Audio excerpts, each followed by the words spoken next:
Day, I gain a deeper understanding of the beauty that minimalism offers me. In a time where rents are getting higher and groceries cost more than a car payment, I am grateful to have a minimalist philosophy to combat the financial overwhelm that is running rampant in our society.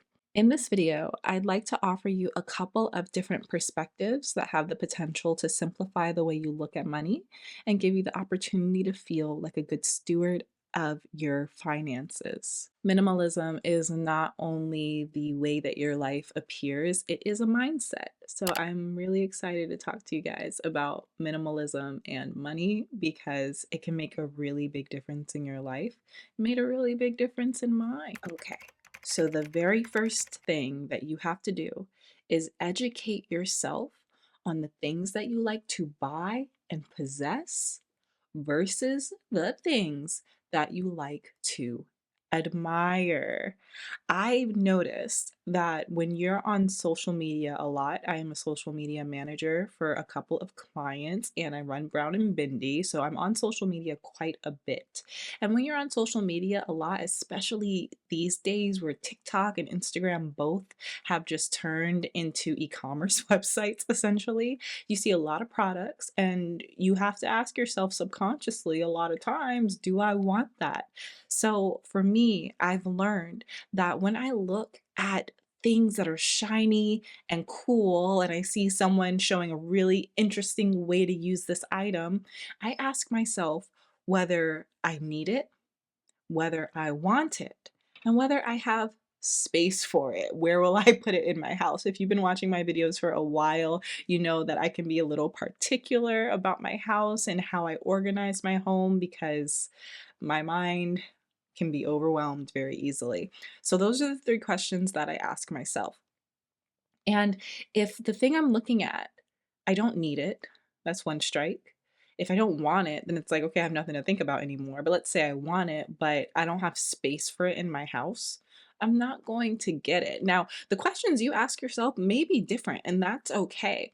But we want to learn to give ourselves permission to say, I love that for you. I love that purse for you. I love those shoes for you. I love that car for you. I love that house for you. I'm admiring what you have without feeling like I have to have that thing myself.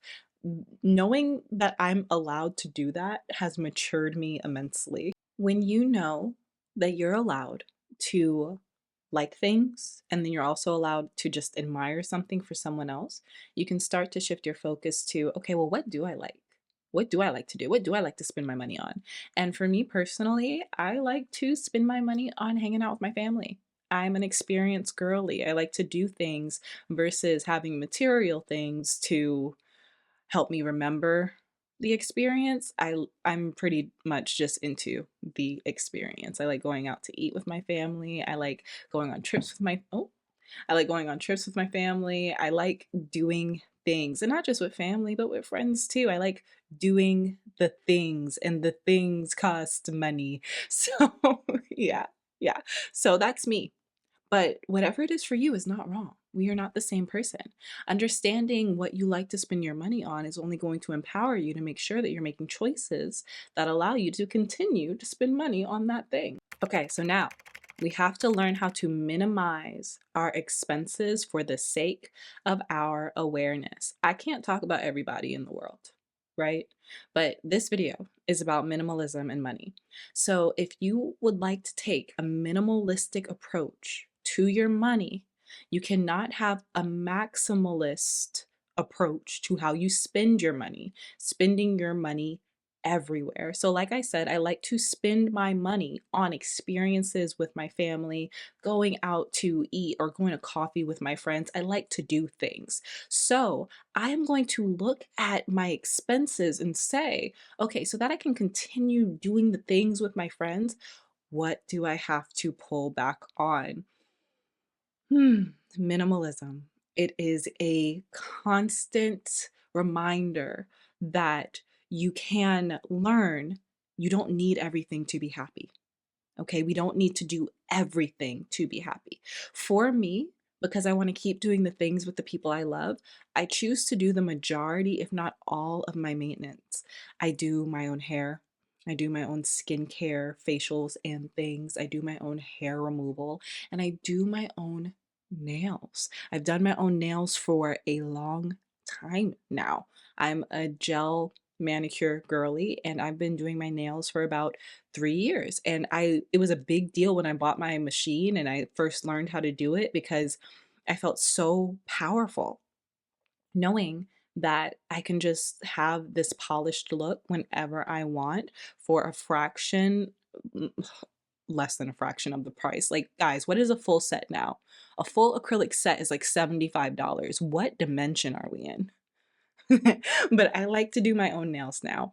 And the money that I'm saving on my manicures, it goes either into my savings, it goes into an investment, or it goes towards the fun stuff. Okay. So understanding what you like to do so that you can start pulling back on other expenses in a way that is not from victim mindset, not like, oh, I don't have it, I can't do it, oh, I'm broke. Learning how to get out of that and leaning into, I'm gonna pull back in these areas so I could take this money and do something else with it.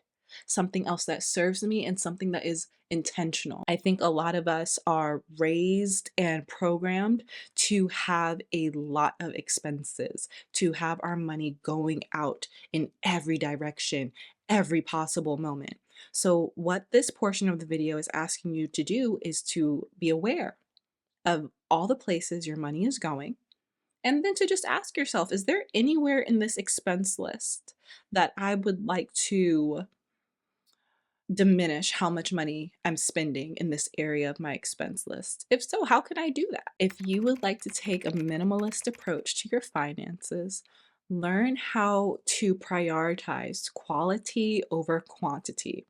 I was literally just talking to my husband about this before he left. Low quality things used to not exist. It's a product of capitalism, okay? We used to get items from our villages, from our communities, from people who made the items, period. Now we get everything online and people are able to hide behind e-commerce and sell whatever they want at whatever quality they want so that they can make more money. You don't gotta play in all that. You don't gotta play in all that. Never convince yourself that spending less money will save you money, okay? When you want something, sit down, because either you spend the money or you don't. Life's very black and white for me. Not in all cases, you guys know that. But when it comes to money, I have a very masculine perspective with money. Life is black or white. Either you spend the money or you don't. But you don't spend a little bit of money to kind of get the thing you want so that you could feel like you have it, but you get a lesser version of what you want because it was cheaper. Mm-mm. Either you get it or you don't. Quality over quantity every time. Quality lasts longer and it is also more fulfilling.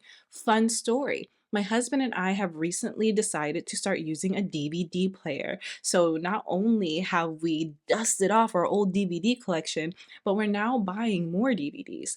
And what I'm noticing, canceled all our streaming services, saving money right there.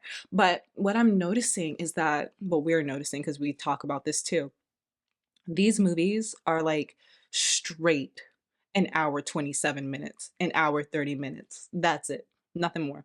And when I tell you, these movies get into it in the first like 3 minutes. You start the movie and it holds your attention the whole time until it's credits. And it's like, oh my gosh, I love the movies I'm watching because I'm watching movies that I bought that I know I like. So any movie I pick, I like. And it's an hour and 30 minutes spent happy, enjoying the experience versus going through a streaming service, going through thousands of titles, spending half an hour looking for something to watch, watching it, and then deciding it's just okay. And then it's like an evening wasted, you know? So, quality over quantity. The DVD player has improved my quality of life. I'm not joking about it. I'm not joking. Okay, so if you would like to take a minimalist approach to money, you have to educate yourself on what you like to possess versus what you just want to admire. You have to minimize your expenses, understand where your money's going, and then see if you can minimize that. And finally, prioritize quality over quantity. Yeah, I hope that you enjoyed this video because I enjoyed making it. If you did, give it a thumbs up so other people on the platform know that it is valuable. Also, if you would like me to expand on anything that I talked about today, I'd be happy to do that. Leave a comment down in the comment box to let me know. Finally, last but not least, please make sure that you're subscribed and that you click that notification bell so you can be notified when I come out with a new video. I love you, baby. But Jesus loves you more. I'll see you next time. Bye.